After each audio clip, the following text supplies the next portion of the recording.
everybody.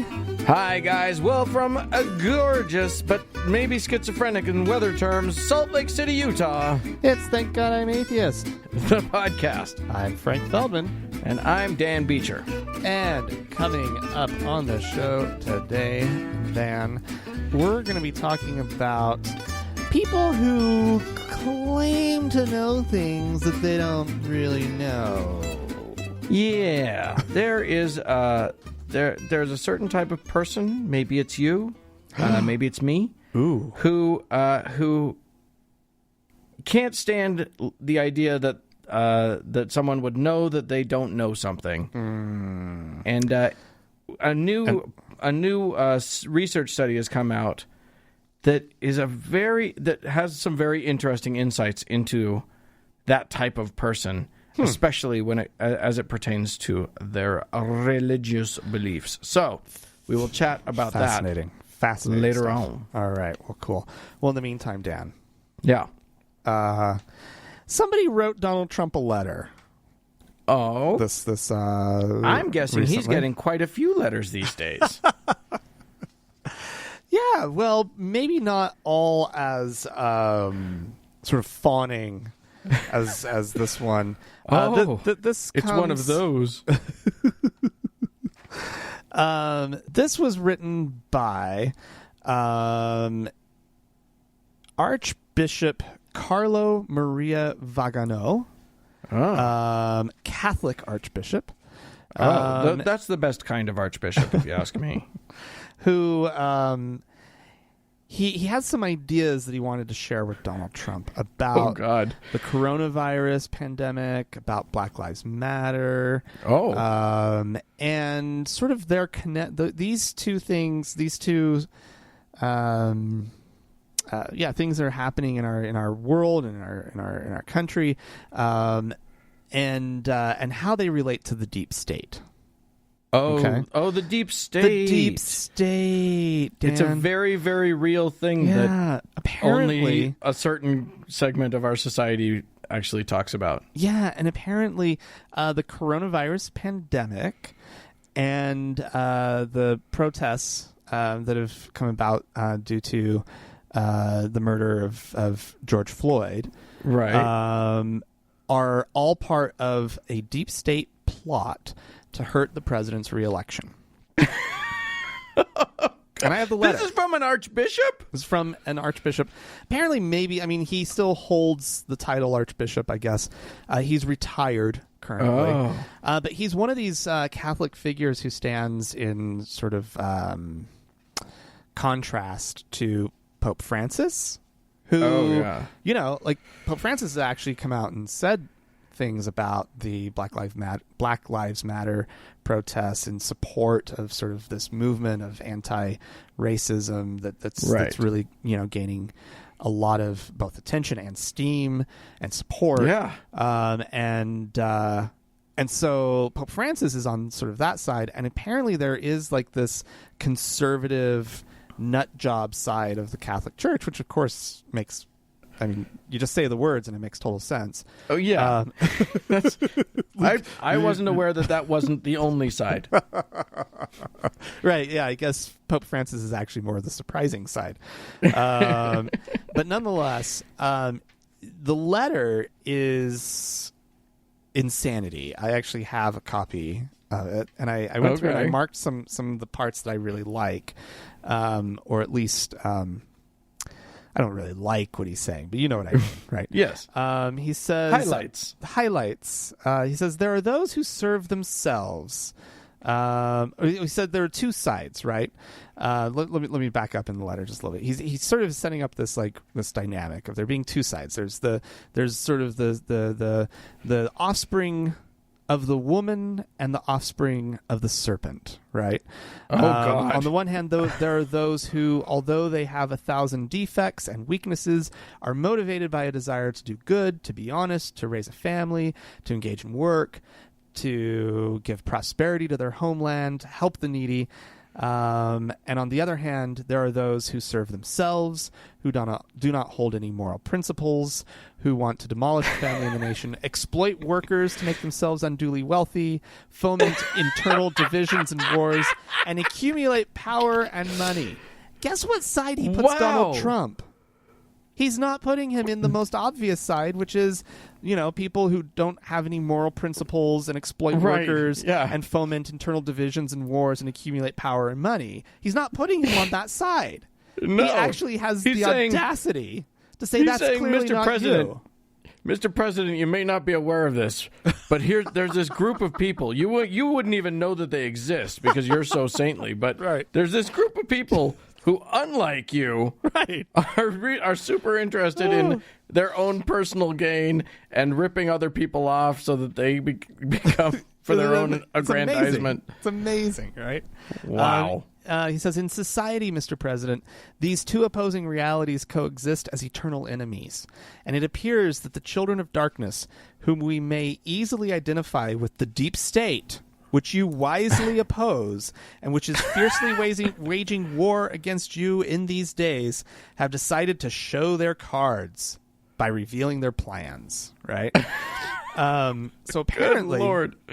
Apparently these plans are to take this COVID emergency, right, which is, he says...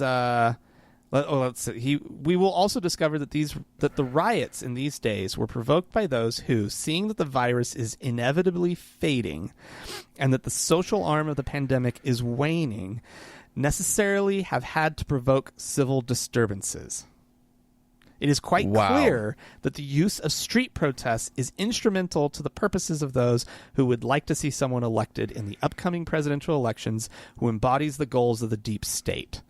It will not be surprising if in a few months we learn once again that hidden behind these acts of vandalism and violence, there are those who hope to profit from the dissolution of the social order so as to build a world without freedom. Wow. That's a hell of a thing. How do you look at these current events and come up with this? I don't know. Monsignor QAnon is definitely...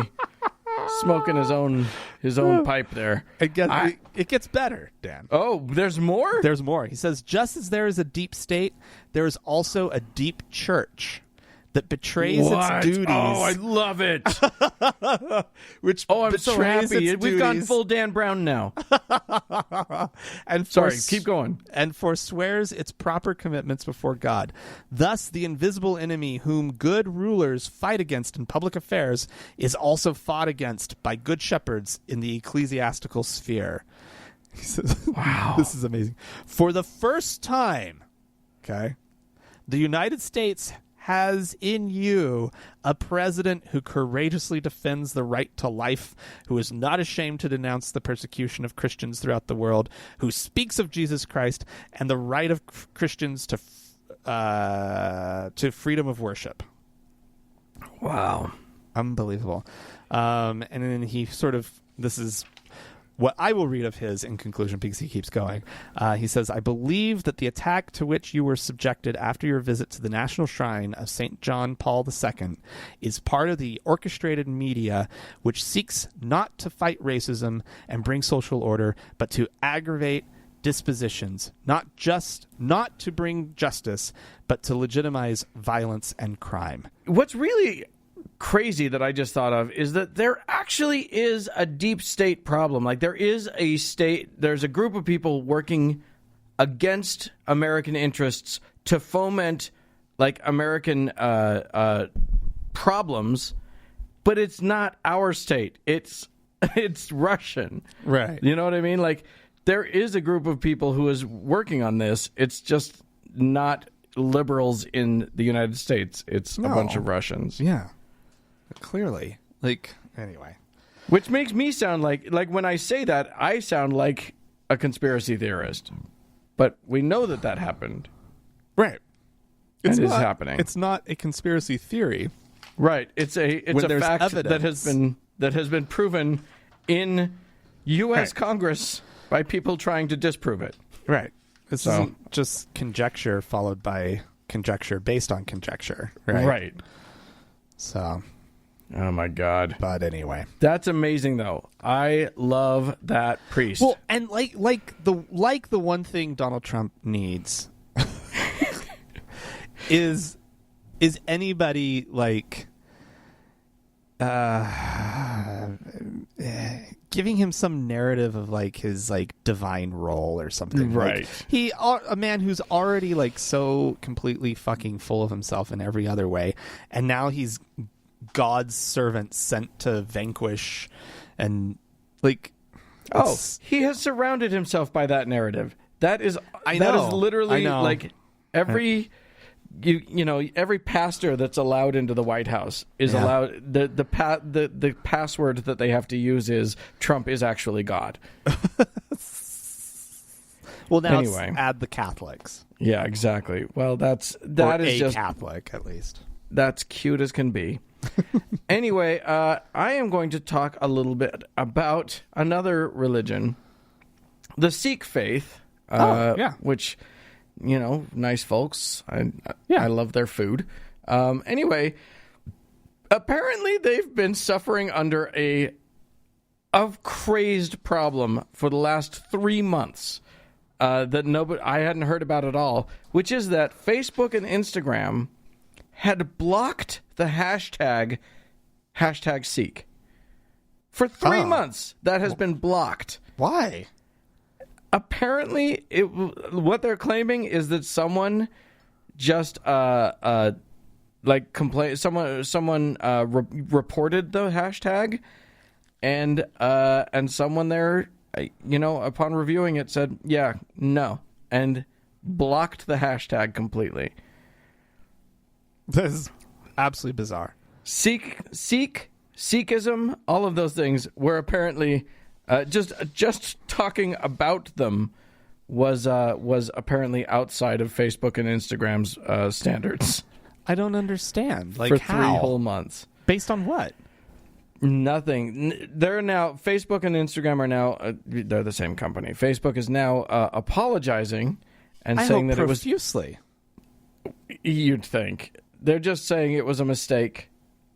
But boy, for an entire ancient religion to suddenly be just cut out of a hashtag, and like one of the nice ones. Yeah, right? Like not a very problematic religion. I mean, all religion's problematic, but if you gotta pick one, they're not so bad. Right. Yeah, exactly. And it's amazing because, for 3 months, if you tried to use that hashtag, an error message would come up and just say that, and apparently the whole post would be hidden because of, quote, unusual activity, like being Sikh or having the audacity to talk about a brown religion. Oh, my God. Wow. Yeah, it's kind of amazing that this was allowed to happen, and equally amazing that we didn't hear about it in a time when people, I guess there are other things that people are talking about. How could you? The hashtag was broken. Right. That's right. How are you going to find any information without a goddamn hashtag? Yeah. Yeah, amazing. Wow. And all of this comes right as there were, I guess right now is about the time when a Sikh genocide was happening in 1984. So everybody wanted, so all of these Sikh people wanted to talk about that. Oh God. And apparently they were being prevented. They can do it now. Congratulations, Sikhs. You can talk about your genocide again. Wow. Well, that's choice. Yeah. All right, Dan. A new poll with findings. You love a good poll about Americans and their perception of Trump, right? Oh, this actually is kind of an interesting one to follow up from like my first story. So apparently, according to a Politico Morning Consult poll that was released Wednesday. They found that 27% of Americans see Trump as a man of faith. 27. 27. I would say interesting. That's not the number I thought it would be. That sounds low. Sounds low, right? Well, I mean, it sounds like high considering nobody should see that guy as a man of faith. But Right. a lot of people have delusions. Yeah. So It's both a shocking and strangely reassuring number. Yeah. It's apparently, so 27% of respondents somewhat or strongly agree that Trump is religious. 55% somewhat or strongly disagree with that statement.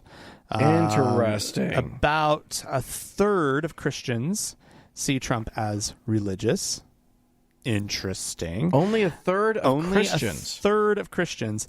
50% of Christians say he is not. Yeah. 40% of evangelicals. Thank you for waking up, you guys. That's really good. We've been here this whole time. Welcome. 40% of evangelicals agreed or agreed with the statement that Trump was a man of faith. 33% on that one disagreed. Well, that's actually crazy too. Like, yeah, that evangelicals are his base. If his popularity is eroding with them, he's fucked. Yeah. And just in case you want to know about the timing of the poll, it was taken after Donald Trump visited the shrine that we talked about, the Catholic shrine. Oh yeah, and did the awkward Bible holding? Yeah, at St. John's Episcopal Church, both in Washington D.C. Wow. So that was after that stunt and the clearing the crowd with the peacefully gathered crowd with what are they called, flashbangs and tear gas, and whatever. Yeah. So. Oh, they're claiming it's not tear gas. Don't worry. It was only pepper spray. Like that's so much better. It was just bear mace. Yeah. Calm down, everybody. Jesus. It wasn't a war crime. It was just a hateful, awful. It was just a terrible thing to do. Yeah. Yeah. Yeah. Well, you know what? That is interesting about the timing because the stunt was so obviously they're done to appeal to them and to say, to signal, I'm Christian like you guys. Absolutely. And it apparently ain't worked at all. Ain't worked a tit? Yeah. That seems to have been what came out of my mouth. I'm not going to own it, but that seems to have been what actually happened in my face. Okay. I do like the phrase ain't worked a tit, though, and I think we should start saying it. Let's put it on a T-shirt. That ain't worked a tit. That's ridiculous. Oh, Lord. I guess I should do another story then. It is your turn, yeah. I want to talk about a guy named Mark Janney. He's an atheist who went to jail. Not all atheists are law-abiding. And he, in 2015, was released. And his parole officer told him that if he wanted to remain out of prison, he would have to go and live at a rescue mission, which is a homeless shelter for Christians. Oh, God. And, of course, that shelter has certain rules, and those rules require residents to participate in worship services. Well, he said, how about this? I will do not that, and let's come up with a different possibility. Yeah. Which they said no. Oh, God. He sued, but did not have the funds for a lawyer, apparently. He represented himself. And the district court eventually dismissed the case. But the ACLU has taken up the banner and is appealing that ruling. So Good. that means a lot. That means something very different is happening now. So he's back in jail. He's back in prison. Yes. Oh, I don't. He actually. He was sent back to prison for 5 more months. Jesus after Christ. that. Jesus. So 5 months of his life taken away because he doesn't want to pretend to believe in Jesus, which is pretty astounding. You know, God, that sucks. Good for him. Yeah. I mean, taking a stand and and just flat refusing, because a lot of people I think would just be like, well, fuck it, I'll just suck it up, and it's 5 months, but then I'm done, right? And I don't have to go back to that place. Yeah, and once somebody's out, to tell them, oh no, but we're going to still control your life, and control even like matters of conscience, is astounding. So it does say a lot about Christianity that prison was preferable. Yeah. I don't disagree. It depends on what church you go to. But if they were like, do you want to stay in jail for 5 more months, or you have to be a Mormon for 5 more months? I'd be like, I don't know. Who has the better food? I don't know. It'd be I'd have to do some serious soul searching on that. I'm pretty sure it's prison food. I mean, it's both green Jello with carrots in it, probably. Right. So. Yeah, it's the same. Oh God, that's amazing. Yikes. All right, Dan. Yeah. Lindsey Graham, the great senator. Oh. He is a peach. From South Carolina, Lindsey Graham. He's quite possibly about to have a little bit of a problem on his hands, and this is one of those scenarios that years ago I was always a little uncomfortable with. It has to do with sort of the outing, the gay outing, or being outed as a gay man against your will. But when it comes to somebody like a Lindsey Graham, who has done so much to work against to harm gay people, harm gay people, he has helped pass legislation that damages the LGBT and other minority communities, and so this has a certain gay porn star all up in arms. He has been calling on Twitter. He says there is a homophobic Republican senator who is no better than Donald Trump, who keeps passing legislation that is damaging to the LGBT community. Every sex worker I know has been hired by this man. Wondering if enough of us spoke out, if that could get him out of office, right? He says, I cannot do this alone. If you'd be willing to stand with me against LG, please let me know. Well, there's only one senator whose initials are LG. Yeah.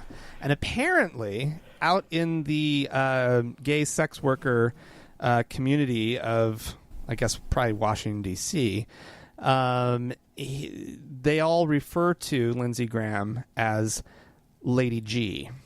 Interesting. So the two different ways. Anyway. That's astounding. First of all, it would explain a lot. I mean, the man's name is Lindsey. That right there should have been the tip off. Jesus. Also, have you seen he's been coloring his hair different lately? I don't know. I just think I think that, like, if it's true, right, that Lindsey Graham is a closeted gay man, right, then I think, and he hires sex workers, and is a hypocrite of that proportion, right? Yeah. Then he deserves whatever he gets, and if these guys want to out him, I think it's great, and I think that it's about time that people who have traded their identity, their integrity, their real selves for power, that they deserve no sort of normal protections that the gay community could possibly extend them. I 100% agree. I think if you are a hypocrite and you're hurting people, and those people are the people that you should most be protecting because you're them, then fuck you. You deserve what you get. You've made your bed. Now, I hope somebody gets video. I hope. Oh God! I hope somebody just gets him now. Ugh, if that video exists. Ugh. Well, the problem is that if somebody actually has video of that, then they can just have whatever they want. You know what I mean? They could use it to help the country by getting rid of the jerk, or they can just become a millionaire and they just get a life in the lap of luxury for the rest of their lives. And frankly, I think a lot of people would choose that. Well, fine. Anyway, I have a report of wonderful news. Oh, from the land of Tanzania, that beautiful African country. They have achieved a miracle.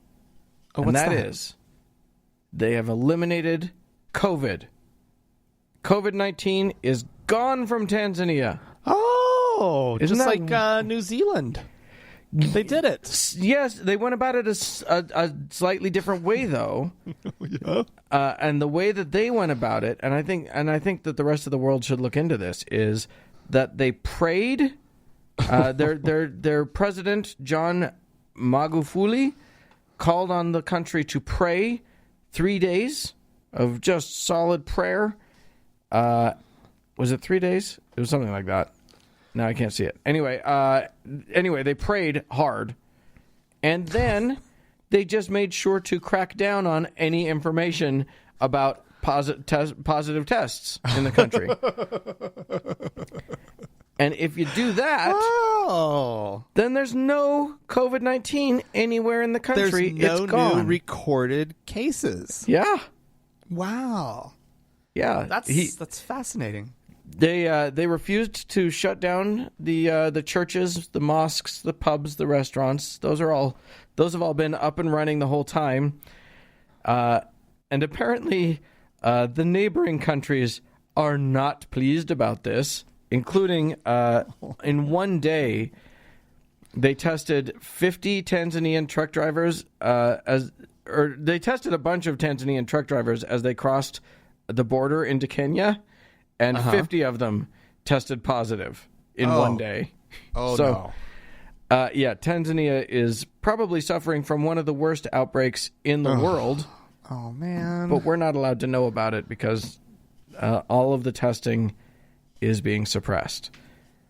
God. People make me sick. But the praying, Frank, maybe it's working. Maybe it's helping. We can all just hope. Prayer's an amazing thing. Yeah. Prayer, I'm a big believer in prayer, personally. Absolutely. It's what holds the world together. I just, whenever my tummy doesn't feel too good. Oh, sure. Say a prayer. Please, Jesus.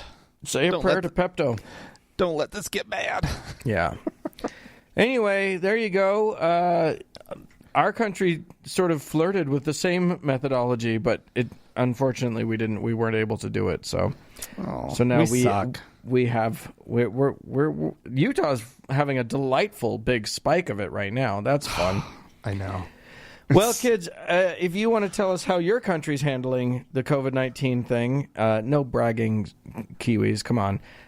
Please feel free to write into us, podcast@thankgodimatheist.com. Or call and leave us a voicemail message. The telephone number is 424-666-8442. Yeah, go to the Facebook page, facebook.com/TGIAtheist. Click the like button. And while you're there, search for the TGIA Members Only Lounge and request to join. It's a closed group, but we will let you in. Also find us on Twitter @TGIAtheist. Yeah, more to come.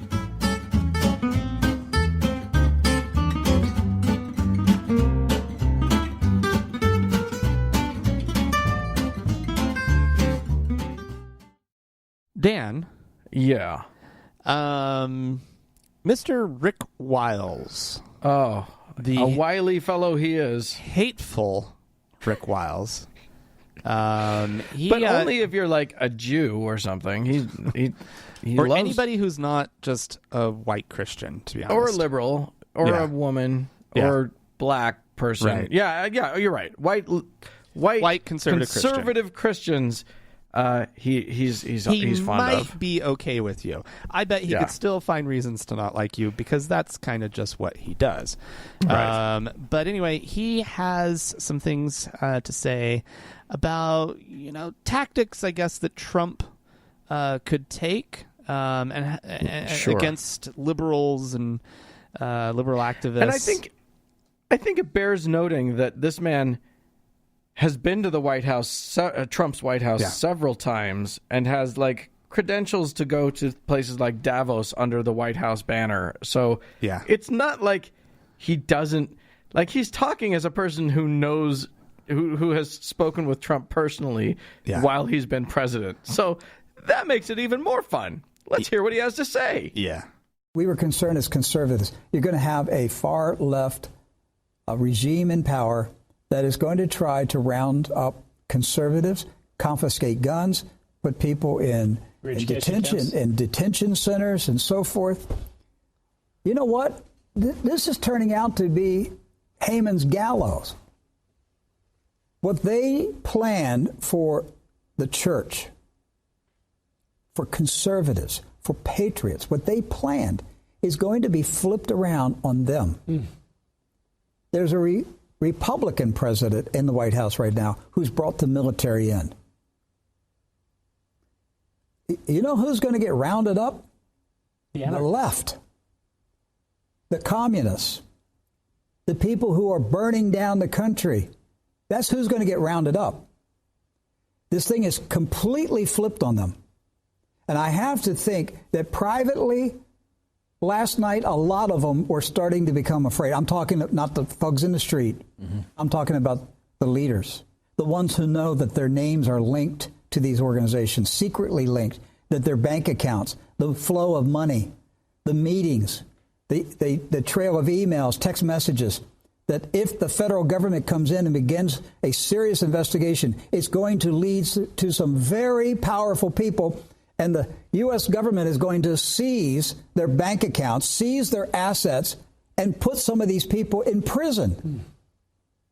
If the U.S. military gets involved in this insurrection in the terms of finding who is carrying it out, right, the moment they shoot a soldier, the game changes. The game changes, doesn't it? The moment they kill American troops in the streets, this game changes completely because now the military is going to hunt them down. I know my enemies watch me. I hope you soiled your pants. I hope you're scared right now because the pendulum is swinging. You've been ripping this country apart for decades. You've been harassing God-fearing men and women, smearing people's names and reputations, fomenting sedition and revolution, poisoning the minds of children, defiling people's souls, and now you're on the verge of being outed. Wow. Yeah. I just think, where does your brain have to be to start by going, these bad guys, they were going to take us, and they were going to hang us, and they were going to round us up, and they were going to kill us. Right. But instead, we're going to do it to them. Woohoo! Well, it's Haman's gallows. Oh my God! Right. I don't even know that reference. Apparently, I had to look it up. It's a biblical reference, right? It's a biblical reference. Haman was the main antagonist in the book of Esther. Apparently. Okay. And what I'm gathering very quickly, because I just did it while listening, and I was still trying to listen, was that he built some gallows that ended up being used on him. Okay. I think Great. that's what the story is. And that would fit with what Rick Wiles is talking about, and that's why my quick skimming, I think that's what. I just think it's amazing. He's so incensed that this thing that was never going to happen was going to happen. Yeah. That the bad guys were going to do this, and then has no sense anywhere around him that if we do it, we're the bad guys. It's just when we do it, it's good. Of course. But if they do it, then that's it's awful. That's how it always works, right? Like, yeah. Anyway. Oh my God. He's so. The pendulum is swinging. Yeah. Actually, it does feel like the pendulum is swinging. You dipshit. Has he noticed what direction that pendulum's going? Because it's not going the way you think it's going, buddy. Oh God! And it's not going toward him and his ilk being strung up in the gallows. I mean, that's not anybody's, end game or desire or like, all we want is to all just fucking live in peace with each other, right? I mean, that if you just overly simplify the desires of the left, I think that's what it is, right? That's the basic thing. Yeah, everybody's let's just reasonably taken care of and able to live in peace. I do think though that if he ended up in a gallows, I wouldn't be too upset about it. I'm not suggesting it. I'm not claiming that anyone should do it. But if it were to happen, well, I wouldn't be crying about it. That's all I'm saying. I wouldn't want it to look like anything that he's ever predicted for himself. I would say if he stepped out in front of a bus and got hit by it, I'm not going to shed a tear. No. Right. Maybe it'll be Haman's gallows for himself. He'll create these gallows for all these communists that he's worried about. I don't know any communists, but apparently they're out there.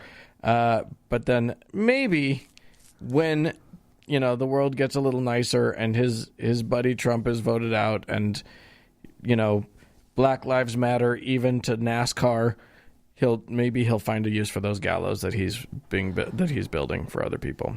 So Frank, we had some people writing into us, calling into us. We have some correspondence is what I'm getting at. Yeah. I'll start with Will, who wrote to us an email, said, "Hey, TGIA, today," and by the way, from the rhetoric, I can tell this is not an American writing to us.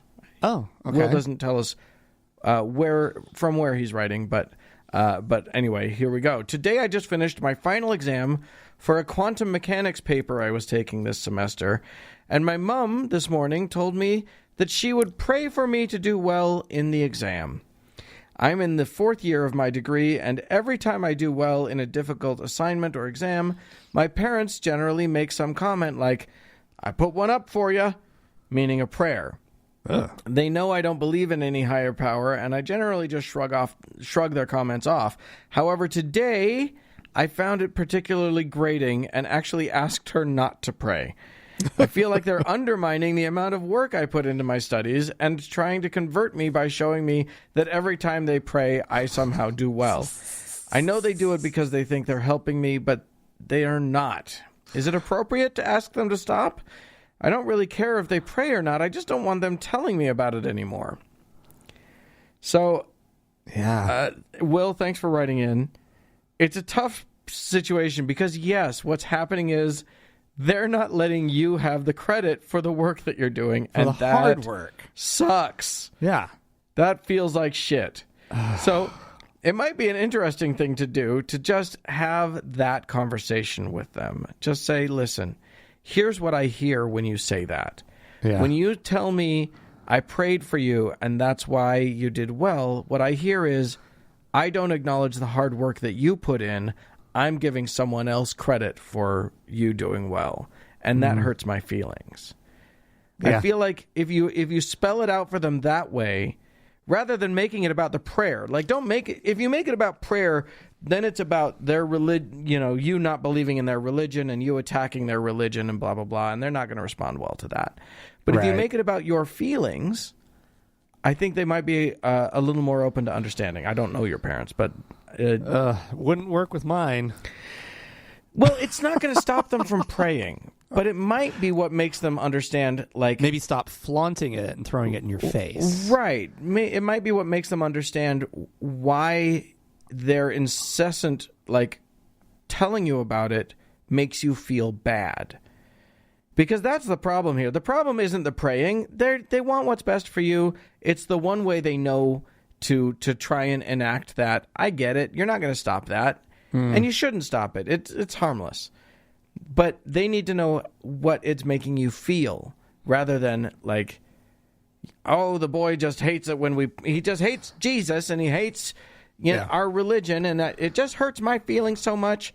Instead of making it a battle of atheist versus religious person, just tell them about your feelings. It's harder. Yeah. It feels more vulnerable, but I am guessing that would have a better effect. Yeah, if you can get them to just not tell you about their prayers, I think that would be a win. Yeah, totally. Because it's a total dick thing. And it doesn't hurt to say, look, part. I understand that you are doing this because you want to help and because you love me. You know what I mean? Preface it with that. Just acknowledge their lived experience, and then tell them about yours. And maybe they'll be able to hear you, and maybe they won't. And I hope something can be arrived at. We also had a voicemail, did we not? Yes, we do. This is from Donnie, longtime listener of the show. Oh, we love Donnie. And he calls from time to time and shares stories and whatnot that's happening in his life. This is, he's going to get into some pretty deep Mormon stuff here. Oh, yeah. He dives deep into Mormon theology. Yeah, so the gist of it is, and as he references, this is about Mormon temple marriages and how they work, right? Yeah, because those are not just for here. Oh, no.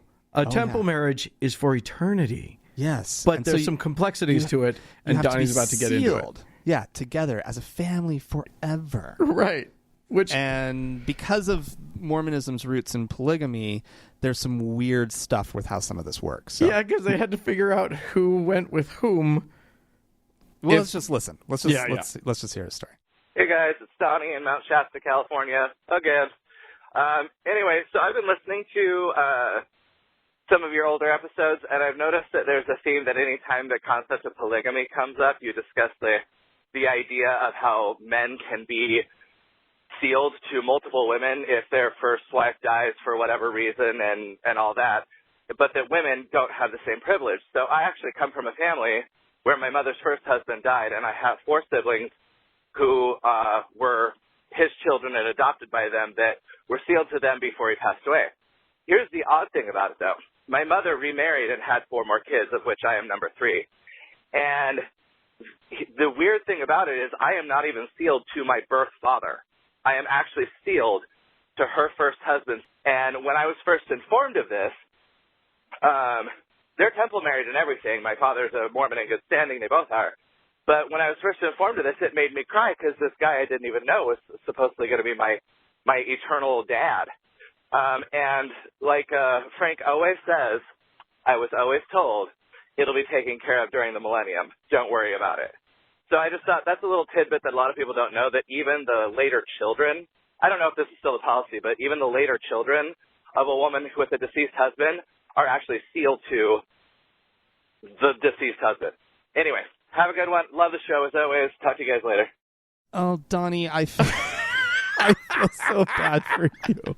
That's like, what a shitty thing to grow up with. That is a crazy what a mind horrible fuck message right there. to a kid.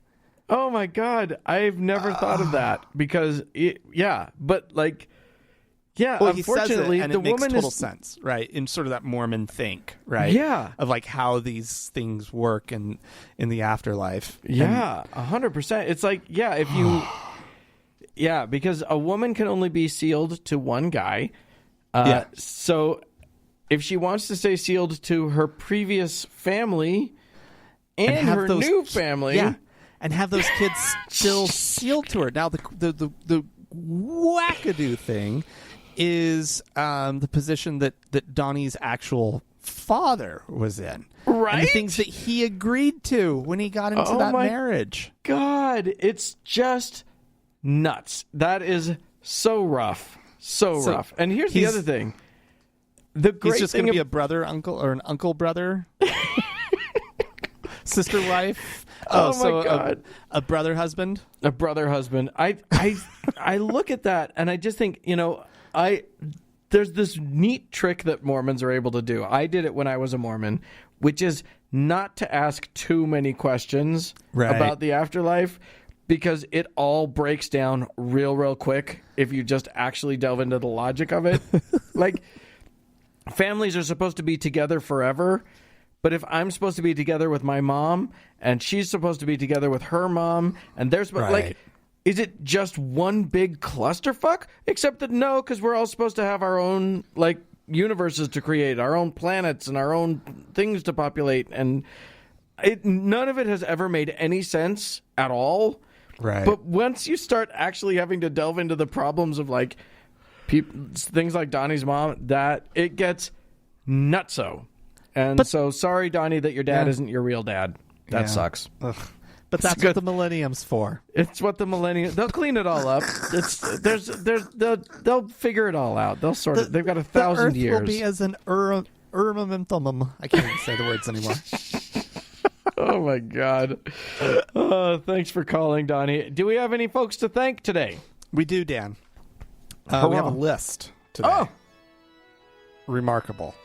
Let's see. We have these are new patrons on Patreon. These are supporters of the show, members of the TGIA community, who went to thankgodimatheist.com and clicked on the support tab. And we have one new deacon by the name of Jonathan. Thank you, Jonathan. We have 2 new teachers by the names of Travis and James. Excellent. Thanks to Thank both you. of you.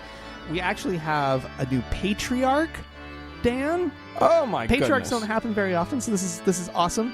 We have Randy, a new patriarch. Randy, you don't even know, man. You get it's to, amazing. Like, you're like a psychic now. Yeah. You tell people their futures, man. Yeah, you sir are a fortune teller. So congratulations on that. In Mormondom, you are now one of the greats. And we actually have another who didn't select a pledge level, but I guess would have qualified as a patriarch, and that's somebody by the name of Gilbo. So, but they sort of selected their own amount and didn't select a tier. So, but thank you, Gilbo, as well. Amazing, absolutely amazing. And so like I said, if you'd like to join up with these kind folk, just go to thankgodimatheist.com, click on the support tab. There's also a PayPal route that you can go if you want to send a one-time donation, or sign up monthly on PayPal too. Plenty of people do that. And then we have our top donor, our Lord and Savior, Davis. Well, thank you all so much. We love you dearly. Congratulations on being able to give us blessings now. And you are blessing us. And there's more to come.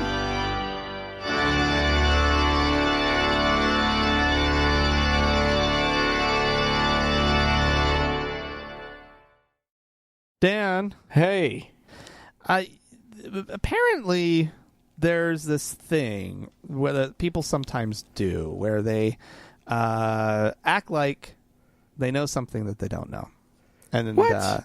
Who would ever do such a thing? I guess it's called overclaiming, right? Yes. And you brought this study to my attention that sort of looked at a group of believers, right? A couple of groups of believers, as it turns out. That's right. Who were basically presented with a bunch of biblical stories, right? And in the mix were fake biblical stories.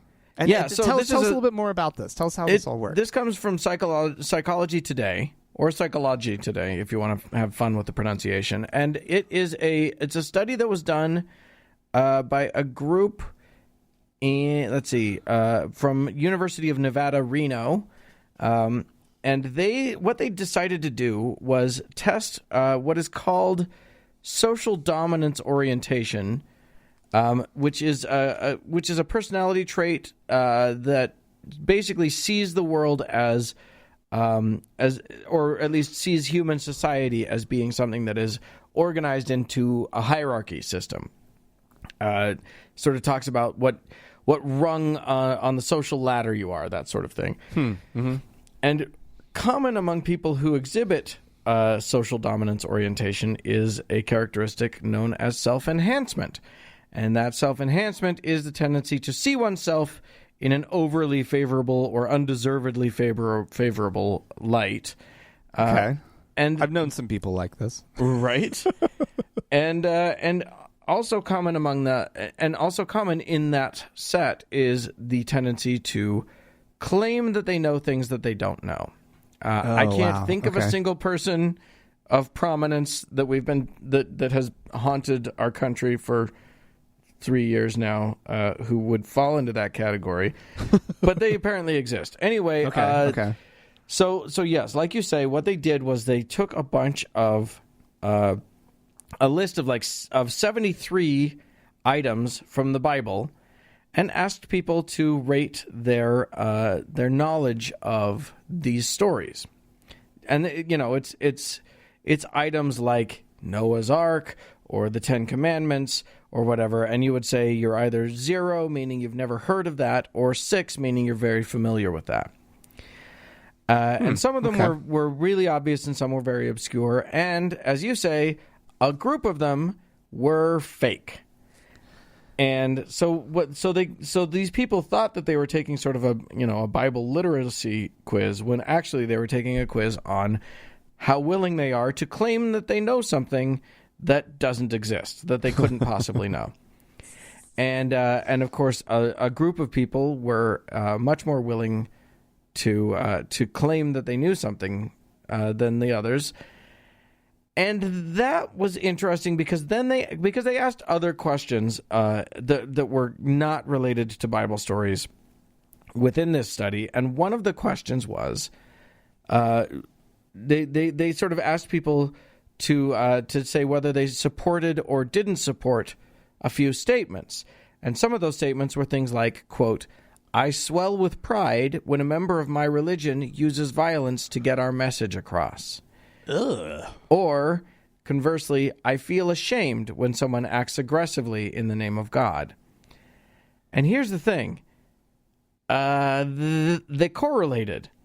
The people who were more willing to claim that they knew stuff that they didn't know were also more supportive of violence in the name of their God.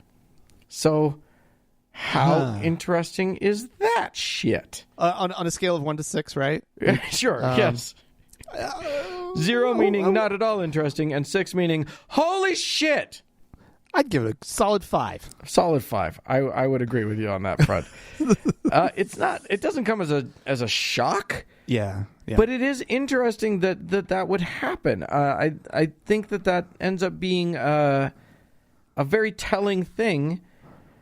Now, there is some question and you and I were discussing this. They did this, by the way, they did this with Christians here, but they also did it with Muslim people in Iran and got very similar results. Really? Wow. So, now, see, go ahead. But why is it? Why is religion part of this? Well, that's an interesting question. Because these Bible stories just almost seem to be the thing that they're using to test whether somebody's willing to lie about knowing something or not. But you could just as easily have it be in not a Bible literacy, but like a film literacy or a literary literacy. Yeah, exactly. Have you heard of these books? How familiar are you with these books? And then, you pepper in some fake titles along with, To Kill a Mockingbird and The Sun Also Rises or whatever. I agree that's an interesting question. Like and I kind of just want to know how that works in, right? And apparently that's... Yeah, because it's not just because atheists could also be, are also likely prone in similar numbers to social dominance orientation, to being oriented toward a hierarchical idea of society, and it's hard to know whether those people, are also supportive of violence within their in-group in similar ways that Christians are. There's another really interesting correlation, however, which they discovered, which was that prayer was positively and significantly associated with supporting religious aggression. But church attendance and religiosity were not. So apparently people who pray more are more associated with religious aggression. Now that, to me, is fascinating. Yeah. I don't know what it said. What does that say about prayer, or the propensity, or the? I mean, maybe it says something about.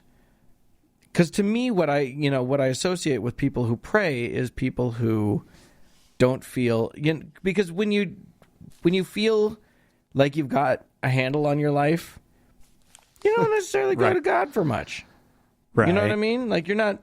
When you feel like you understand the world around you and you're able to make your own way in it, it feels like that those people are less likely to go to God and ask for help. Sure, yeah, because everything, yeah, okay. This is just guesswork. well. We are not talking about the study right now. We're talking about Dan guessing about things. So what you're suggesting, though, is that because things aren't necessarily maybe going very well for somebody, so they are relying on prayer, that they might enjoy the hearing about violence. They might indulge enacted in sort of the name of their God. Yeah, or my side's system, winning. Or I like it when my side wins or something. I mean, it's hard to draw conclusions from these things, right? Because Right. I mean, it's brand new. It's a study that, I mean, I don't know what it all means for right for like as far as like actual takeaways. But I mean, it sounds as good as anything, right? Like, well, and I think that also, like when I hear about this self-enhancement where people are seeing themselves as being more high and mighty than they actually are, my guess is that comes from a pretty deep underpinning of not feeling up to snuff, of having low self-esteem. So they mask it with this higher, with this inflated sense of self. And if that were the case, then yeah, I can see them both needing to pray more often and also needing to, like, sort of feel an aggressive sense of justice from within their in-group, a sense that like they are the winners and that they can take on all comers and all of that sort of thing. yeah, I don't know. Just guessing. Just out there guessing, but I thought that was a really interesting sort of glimpse into a type of, because look, every major religion on the face of this earth claims to be a religion of peace, and every major religion on the face of this earth ain't. So it's always been one of the great sort of mysteries. How can you claim to be the religion of peace? How can you talk about Jesus's message being, peace and love and, be kind to your neighbor and, if someone strikes you, turn the other cheek and all of that stuff, and then have centuries of history of just murdering the shit out of everybody? because nobody chooses their religion, right? Well, there's that. Right. So, I can't say nobody, but like, typically you don't choose your own religion. Conversion set aside here, right? Right. And so, like, if you grow up Christian, right, and you're a shitty person because you're just a shitty person, yeah, right? Like that's just like, anyway. I don't know exactly the point that I'm trying to make, but like why do you see like why is there this like disconnect between the message of Christianity, which is one of supposedly of peace, right, and the fact that like it has a hard time finding people who enjoy that message, right? Or who connect to it, or who even understand that message. Exactly, right? Like, well, if you just grow up, if you're just given this and forced to be in this religion, and people are generally have a lot of problems, with violence and dealing with in-group, out-group type situations, and and whatnot, then I mean, your religion is going to prove to be no better than any other religion in preventing violence, I don't think, unless it's a remarkable religion. And there do seem to be a couple of those out in the world that succeed slightly better. I don't know if that's true, though. I think it's my perception. I don't either, because I used to hold up, Buddhists as like, well, they're not violent, and then look, and then Myanmar proves me wrong. So okay, I guess it's just people that are violent. And the other thing to me is like all religions, any religion that believes that they are correct, and not all religions fall into this, but certainly the Abrahamic ones all believe that theirs is the right and revealed word of God, right? And that means that everyone else is wrong. And so you're breeding in a sense of superiority. It's just baked into the dough. There's nothing you can do about that. I am superior to you. You're wrong. And so anybody who, you're starting from a place of a superiority complex. Yeah. It's not healthy. I'm just saying it ain't healthy. When your religion has to be studied in psychology today, there's a problem. That's all I'm saying. Anyway, listen, if you have anything you'd like to add, dear listener, to this conversation, we'd love to hear from you. Write to us, podcast@thankgodimatheist.com. Or call and leave us a voicemail message. The telephone number is 424-666-8442. Yep. Go to the Facebook page, facebook.com/TGIAtheist, and click on that like button. And while you're there on Facebook, search for the TGIA Members Only Lounge and request to join. It is a closed group. We will let you in. Also find us on Twitter @TGIA Atheist. Good things happening over there. And speaking of that, thanks so much to Amy and Danny for your help on the Members Only Lounge.